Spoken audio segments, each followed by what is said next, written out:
Wakana Ustadz Dunia Imam Sadituddin Sairodi Yakulubu Masyayikh.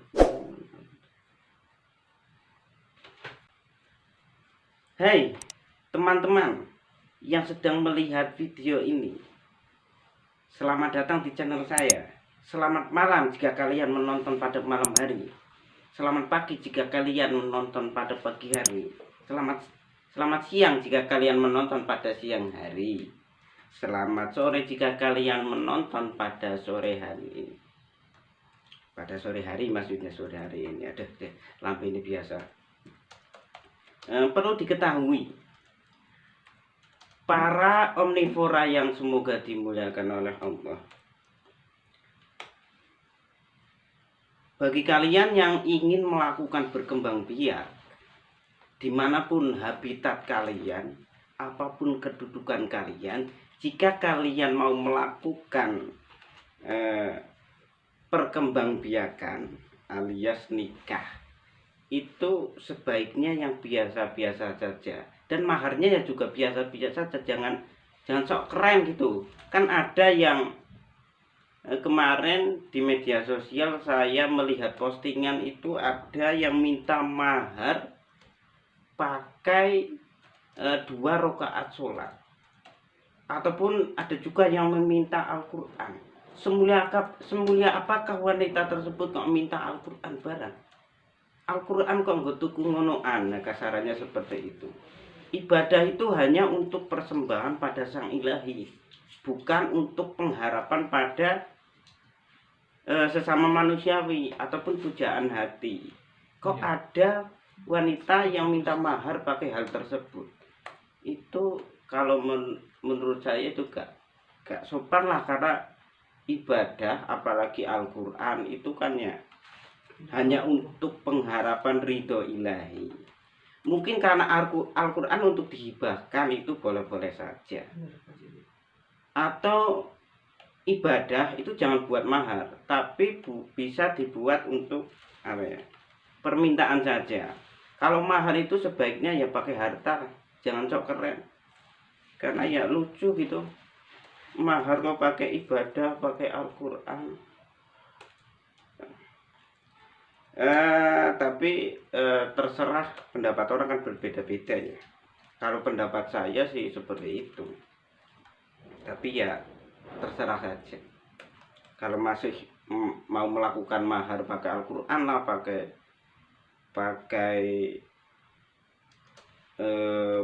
ibadah seperti tadi, itu menurut saya lebih baik pakai harta seperti biasa.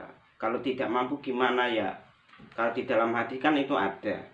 Kalau tidak mampu itu pakai, walaupun berilah mahar, walaupun hanya cincin terbuat dari besi, yo tuku ning pasar Mbadas atau pasar Paris sing 10.000-an kan ada, terus dikasih nama, dikasih lope-lope. Lanjutannya yang literasi kemarin, tapi sebentar, kok utek saya kemana tadi ya? Saya lupa. Kata utekku ceblok ini. Di mana ya? Saya lupa.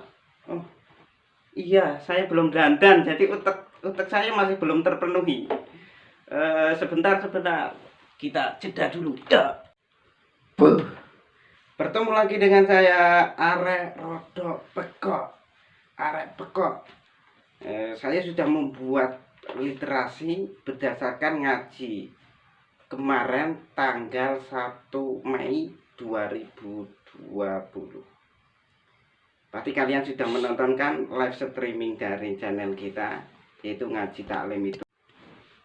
Oke, kita lanjut tanpa basa-basi lagi. Ready go. Syekh Imam Sadituddin Sairodi berpesan, ketika harapan kau tumpahkan pada anakmu agar mendapat kehormatan, menjadi alim yang diagungkan, berbaktilah pada guru yang mengajarkan. Jika tidak, jika anakmu kelak karena kamu sudah berbakti pada gurunya anakmu, jika tidak ngalim juga maka akan berdampak pada cucunya kelak. Maka cucunya kelak yang akan mendapatkan. Kalau nggak cucunya ya anaknya cucunya dan seterusnya. Murka guru adalah hijab menuju kepandaian. Menjunjung tinggi perintah guru adalah pintu keilmuan. Camkan itu, camkan kopi. Siapapun yang berkaitan dengan guru adalah jalan keridhaan. Jadi menghormati guru itu bukan hanya menjunjung tinggi perintah guru, tapi juga yang terkait dengan guru, baik itu pelayannya, pembantunya, putranya, istrinya, dan lain sebagainya. Tapi jangan salah, kalau putrinya perempuan jangan mencintainya. Kadang ada yang salah mengartikan berarti wajib mencintai putrinya gurunya. Nek ngono siapa ya belum. Menjunjung tinggi perintah guru adalah pintu keilmuan. Siapapun yang berkaitan dengan guru adalah jalan keridhaan. Kemudian Syekh Islam Burhanuddin bercerita, ada seorang Syekh besar Bukhara duduk di majelis pengajian. Di tengah pengajian itu terkadang ia berdiri. Kenapa kok berdiri? Jadi di tengah-tengah ngajinya Syekh besar itu, padahal Syekh besar lagi. Ketika ngaji, Syekh besar itu kan masih ngaji, terus ketika ngaji dia kaya wong dandul. Jadi berdiri, duduk lagi, berdiri, duduk lagi. Kemudian orang-orang bertanya, kenapa Anda melakukan itu? Jawabannya adalah, ketika putra guru sedang bermain dengan anak-anak di halaman, dan terkadang ia mendekat ke pintu masjid. Jadi pintunya itu terbuka sedikit, kemudian anak gurunya tadi itu mendekat ke pintu, jadi kelihatan. Maka di setiap kali aku melihatnya, aku pun berdiri demi menghormati gurunya. Seperti itu ya penghormatan kepada guru. Qadhi Imam Fakhruddin Al-Arsabandi, beliau adalah ketua para imam di Marwah.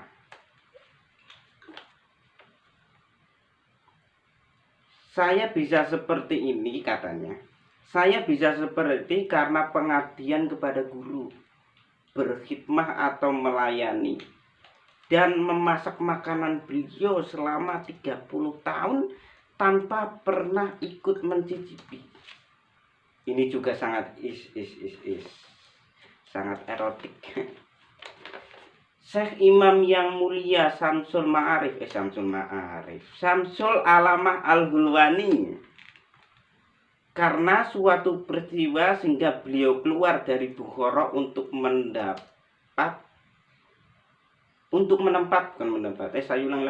karena suatu peristiwa sehingga beliau Syekh Syamsul Alamah Al-Hulwani tersebut keluar dari Bukhara untuk menempat di perkampungan selama beberapa hari. Dan banyak para murid yang mengunjungi beliau, kecuali Syekh Imam Abu Bakar bin Muhammad Az-Zaronji. Jadi seperti ada reunian seperti itu, kemudian ada salah satu murid yang tidak datang di reunian tersebut. Ketika pada suatu hari bertemu Syekh Al-Hulwani dengan Abu Bakar bin Muhammad Az-Zaronji tadi, itu Syekh Al-Hulwani bertanya, mengapa Anda tak mengunjungi aku? Kemudian jawabannya, kami tengah merawat ibunda. Kemudian kata gurunya Syekh Al-Hulwani mengatakan, Anda dianugerahkan panjang umur tapi tidak mendapat manisnya buah pelajaran. Hikmah yang bisa kita ambil dari cerita tersebut bahwasanya orang yang mau menghormati orang tua maka akan mendapat kehidupan baik di dunia.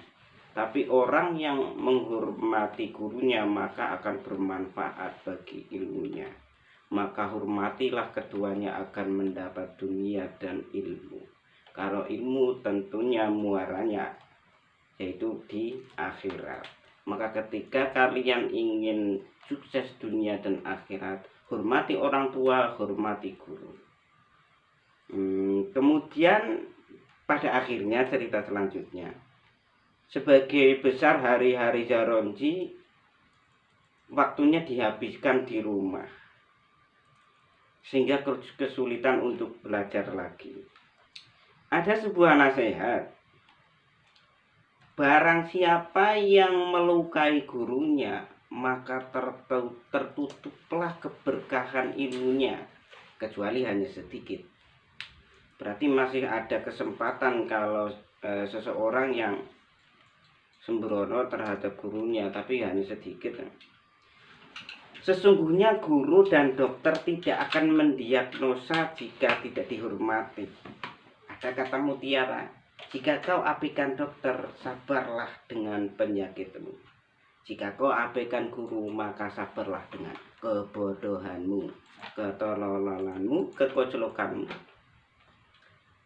Hikayat Harun Ar-Rasyid, ini ada cerita dari Harun Ar-Rasyid. Harun Ar-Rasyid itu seorang raja yang hebat. Pak Presiden, misalnya anaknya Pak Jokowi itu mondok. Nah, kemudian sikap anaknya putranya Pak Jokowi sikap gimana tadi? Saya lupa. Harun Ar-Rasyid itu kan raja. Ibarat seperti Pak Jokowi itu punya putra, kemudian putranya itu dipondokkan. Kemudian bagaimanakah sikap Pak Jokowi terhadap gurunya putranya? Padahal Pak Jokowi itu raja, misalnya seperti itu. Nah, ini ceritanya dari Harun Ar-Rasyid. Harun Ar-Rasyid itu mengirim anaknya ke Syekh Al-Asma'i untuk belajar ilmu dan adab.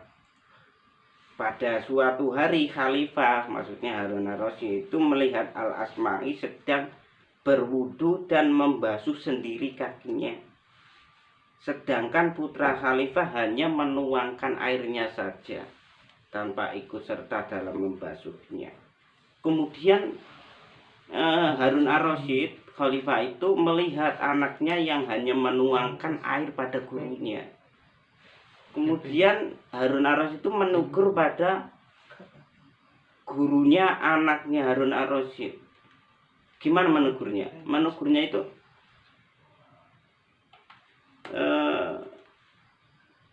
kenapa kok kamu berbuat demikian? Padahal anak saya itu saya suruh ke sini untuk belajar kepada Anda. Kenapa tidak kamu basuh kenapa tidak kamu disuruh untuk membasuh kakimu sekalian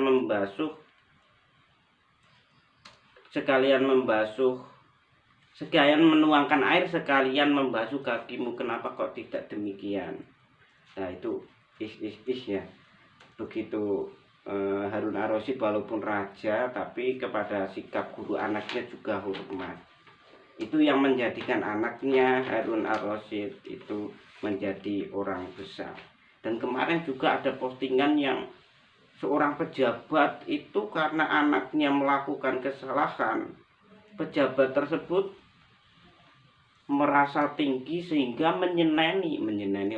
mengomeli gurunya, kiainya, bahkan sempat ditabok. Naudzubillah ya, kita jangan sampai seperti itu.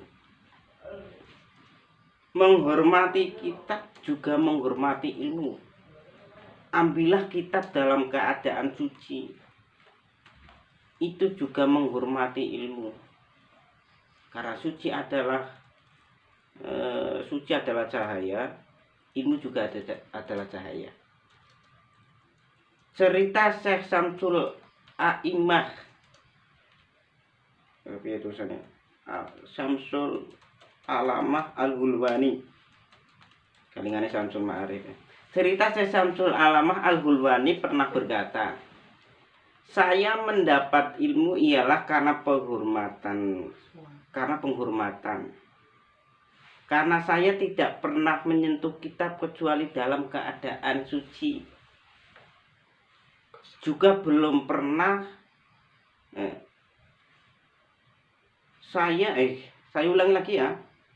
Syekh Syamsul Alamah Al-Hulwani pernah berkata, saya mendapat ilmu ialah karena penghormatan. Karena saya tidak pernah menyentuh kitab kecuali dalam keadaan bersuci.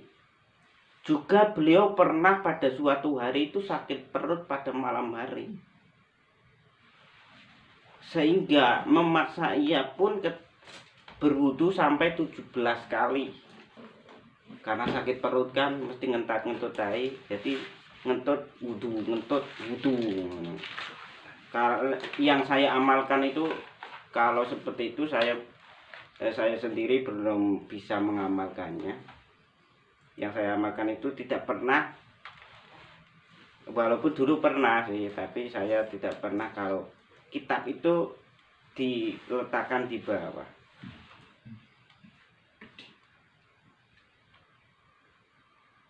Kemudian ada kata mutiara, wudu adalah cahaya, ilmu adalah cahaya, maka keduanya akan semakin cemerlang jika disatukan. Kemudian ada nasihat lagi, jangan julurkan kakimu ke arah kitab. Jangan letak apapun di atas kitab. Letakkan kitabmu tertinggi Al-Quran, kemudian tafsir, hadis, dan lain sebagainya. Ada seorang fakih, padahal fakih ya, kalau fakih itu kan orang yang ahli fikih, meletakkan botol tinta di atas kitab. Kemudian di tengah-tengah ada orang yang menasehati dalam bahasa Persia. Barnayabi, bukan yabi, Barnayabi.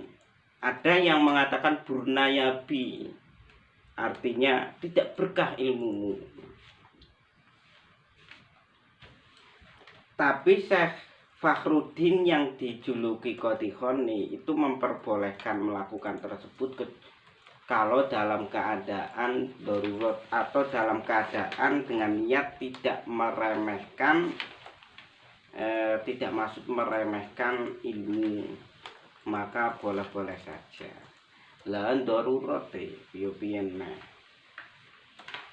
cukup sampai di sini saya rasa ya. Nantikan video dari kami. Jangan lupa dukung channel kami dengan like, subscribe, and share. Oke, tanpa basa-basa lagi, karena saya sedang ada kesibukan yang memaksa saya, dan juga kesibukan hati nurani yang selalu memikirkan pujaan hati, tapi saya jauh dari harapan ini. Kok malah puitis ini? Itu karena cinta biasa. Cinta itu memang bisa membuat siapapun menjadi puitis. Jadi maklumlah, sang yang cintanya tidak tersampaikan itu biasanya selalu puitis dan selalu bucin nanti. Kalau Anda tidak pernah bucin, maka jangan hina orang bucin. Kalau Anda tidak bisa bucin, berarti tidak punya cinta. Oke. Selamat, salam literasi. Dadah.